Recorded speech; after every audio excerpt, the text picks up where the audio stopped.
हिंदी है हम, हिंदी है हम, वतन हिंदोस्ता हमारा, हमारा सारे जहां से अच्छा। नमस्ते दोस्तों, मैं हूं दिव्या और मैं आज हिंदी दिवस के उपलक्ष्य में आप लोगों को हार्दिक अभिनंदन करती हूं, हार्दिक शुभकामनाएं देती हूं। तो आप लोगों को बहुत बहुत शुभकामनाएं। और मैं आज हिंदी दिवस के उपलक्ष्य में अपने कुछ विचार प्रस्तुत करना चाहती हूं और ये मेरे विचार ऐतिहासिक तथ्यों पे आधारित हैं एवं कुछ मेरे निजी विचार हैं। मेरा मकसद किसी भी जाति, किसी भी धर्म, किसी भी संप्रदाय, किसी भी समुदाय को ठेस पहुंचाना बिल्कुल भी नहीं है। ये मेरे अपने निजी विचार हैं एवं जैसा कि मैंने बताया कुछ ऐतिहासिक तथ्यों पे आधारित हैं। और इसके बाद इस पूरी वीडियो को देखने के बाद आप खुद विचार करें कि आप इस वीडियो के बारे में क्या सोचते हैं और क्या समझते हैं। तो जैसा कि अब आते हैं हम ऐतिहासिक तथ्यों पे। तो दोस्तों, जैसा कि आप लोग जानते होंगे कि हमारा जो हिंदी दिवस है ये जो मनाया जाता है ये 14 सितंबर को हम हर साल हिंदी दिवस के रूप में मनाते हैं। तो जी हाँ, दरअसल हिंदी दिवस को मनाने के रूप में जो हिंदी दिवस को हिंदी भाषा को मनाने के पीछे बहुत बड़ी सारे लोगों के स्ट्रगल्स हैं, ठीक है। तो सबसे पहले क्या हुआ कि महात्मा गांधी ने सन 1918 में हिंदी दिवस के रूप में हिंदी को एक राष्ट्रभाषा के रूप में चुने जाने की बात कही, लेकिन उस समय दुर्भाग्यपूर्ण ये हो न सका। तो सन 1947 में जब हमें आज़ादी मिली तो उसके ठीक 2 साल बाद सन 1949 में भारत को हिंदी को भारत के राष्ट्रभाषा के रूप में कहे जाने की बात कही गई। तो 14 सितंबर 1949 को हम हिंदी दिवस के रूप में मनाए जाने की बात कही गई, जिसमें कि जो हमारा संविधान है, हमारे संविधान में संविधान के तहत भाग 17 अनुच्छेद 343(1) में ऐसा माना गया कि भारत की हिंदी को राष्ट्रभाषा के रूप में चुना जाए एवं तभी से इसकी स्वीकृति मिली। उसके पश्चात सन 1953 में 14 सितंबर सन 1953 में पहली बार हिंदी दिवस के रूप में उसके बाद जब भारत में हिंदी भाषा को भारत में हिंदी भाषा को राष्ट्रभाषा के रूप में भारत को हिंदी भाषा के भारत के राष्ट्रभाषा के रूप में स्वीकृति मिली, तत्पश्चात भारत के बहुत से हिस्सों में इसका प्रदर्शन, इसके विरोध, इसके खिलाफ प्रदर्शन किया गया कि हिंदी को राष्ट्रभाषा के रूप में न चुना जाए।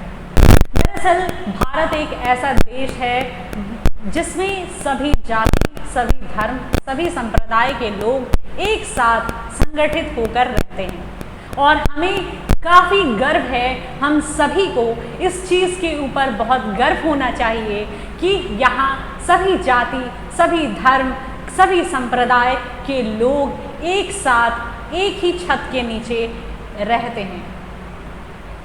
तो अब इसके साथ कुछ न कुछ लोगों के मन में मतभेद भी रहता है, बावजूद इसके हम सब एक साथ रहते हैं।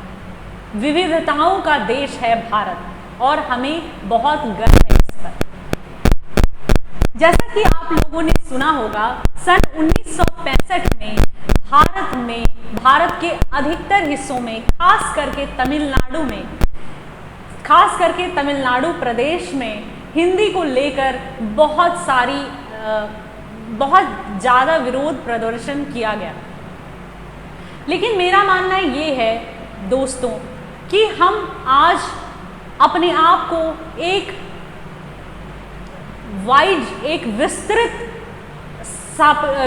विस्तृत कॉन्टेक्स्ट में हम अपने आप को देखें।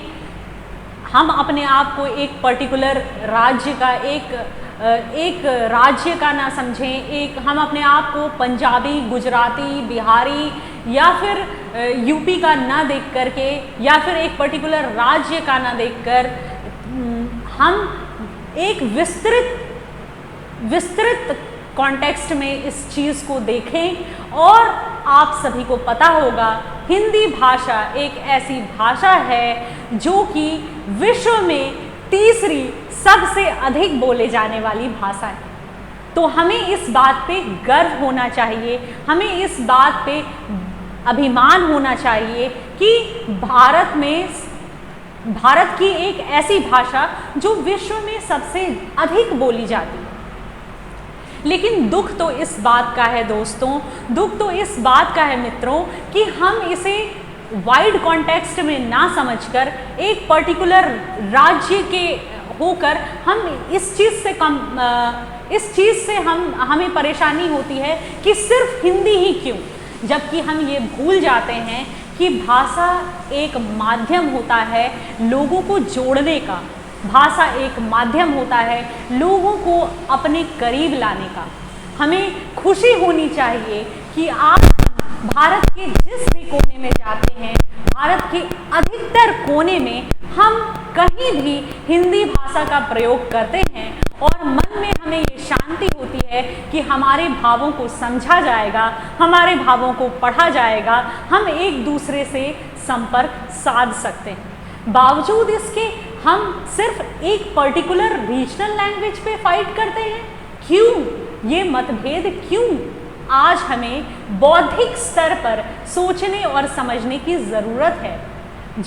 जिस भाषा को अधिकतर लोग समझ सकते हैं, जिस भाषा को अधिकतर लोग बोल सकते हैं, जिस भाषा में अधिकतर लोग सहज महसूस करते हैं, उस भाषा को हम क्यों नहीं, उस भाषा के खिलाफ हम क्यों प्रदर्शन करते हैं? क्या हमारा मकसद उन्नति नहीं? क्या हम उन्नति नहीं चाहते? हम अपनी उन्नति कैसे कर सकते हैं अगर हम अपने ही आप को जो है इन्फीरियर समझें, हम अपने ही आप को कमतर समझें, हम अपने आप का मूल्यांकन कम करें? तो उस स्थिति में कैसे हम ये उम्मीद कर सकते हैं कि दूसरे हमारा मान रखेंगे? हम कैसे उम्मीद कर सकते हैं ये चीज़ कि दूसरे हमारा सपोर्ट करेंगे? इस स्थिति में हमें खुद आगे आना होगा और हमें अपने आप को अधिकतर समझना होगा, हमें अपने आप को कम नहीं समझना होगा, हमें अपने आप को श्रेष्ठ समझना होगा। और जब तक हम ये नहीं समझेंगे हमारा विकास संभव नहीं, हमारी उन्नति बिल्कुल भी संभव नहीं। आज कई अभ्यर्थी हैं, कई लोग हैं जो बहुत सारे परीक्षाओं की तैयारी करते हैं, बहुत पढ़ाई करते हैं, बहुत मेहनत करते हैं और कई छात्र छात्राएं ऐसे हैं जो हिंदी मीडियम से होते हैं और हिंदी मीडियम से होने के बाद उन पर एक टैग लगाया जाता है कि वो हिंदी माध्यम से हैं, यानी हिंदी मीडियम से हैं। तो क्या ये अच्छी बात है? क्या आज हम अपने ही पैर पे खुद कुल्हाड़ी नहीं मार रहे? आप इसके बारे में क्या सोचते हैं? दरअसल गलती हमारी नहीं, भूल हमारी नहीं। आज़ादी के समय ही, आज़ादी से बहुत पहले जब भारत एक गुलाम देश था, भारत गुलाम बना दिया गया, तो उससे पहले भारत एक ऐसा देश था जो कि अपने नैतिक एवं बौद्धिक मूल्यों के लिए जाना जाता था।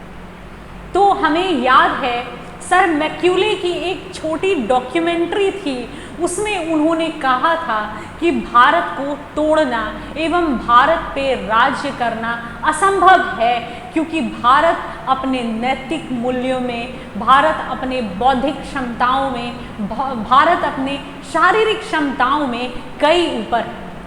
तो इसीलिए अंग्रेजी भाषा हम पर लागू कर दी गई, अंग्रेजी भाषा हम पर डाल दिया गया, अंग्रेजी भाषा हम पर थोप दिया गया। यहाँ पर मेरा मकसद अंग्रेजी भाषा के खिलाफ बोलना बिल्कुल भी नहीं है।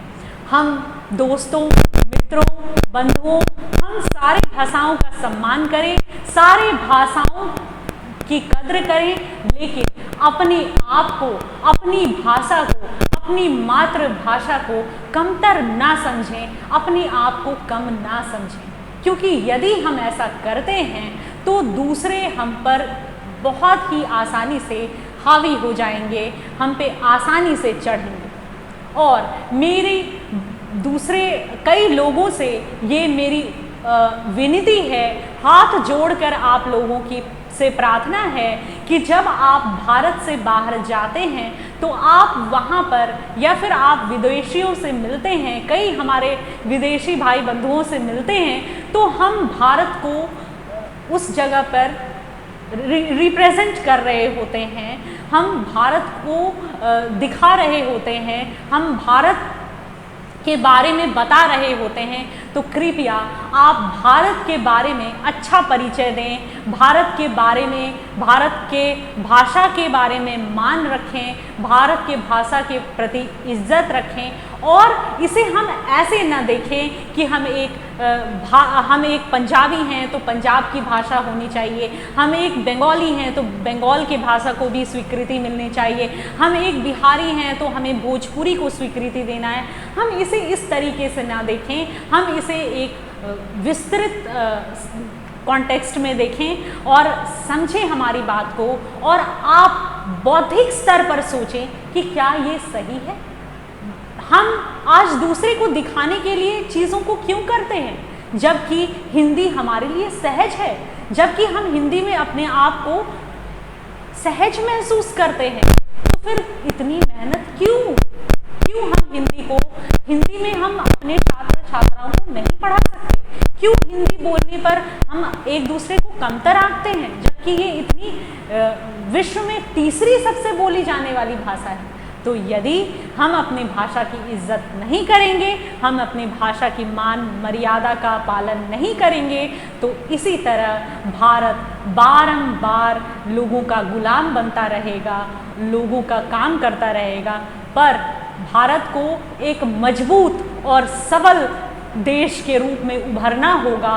और आप सभी को पता है कि हमारी अधिकतर आबादी जो है युवाओं की है, तो हम युवाओं को लॉजिकली सोचना होगा, बौद्धिक क्षमताओं का विकास करना होगा एवं एकजुट होकर देश के लिए प्रयास करना होगा। इसके लिए बहुत ज़रूरी है कि हम अपने आप को इंटरनेशनली बहुत अच्छे से रिप्रेजेंट करें और बहुत अच्छे से दिखाएं।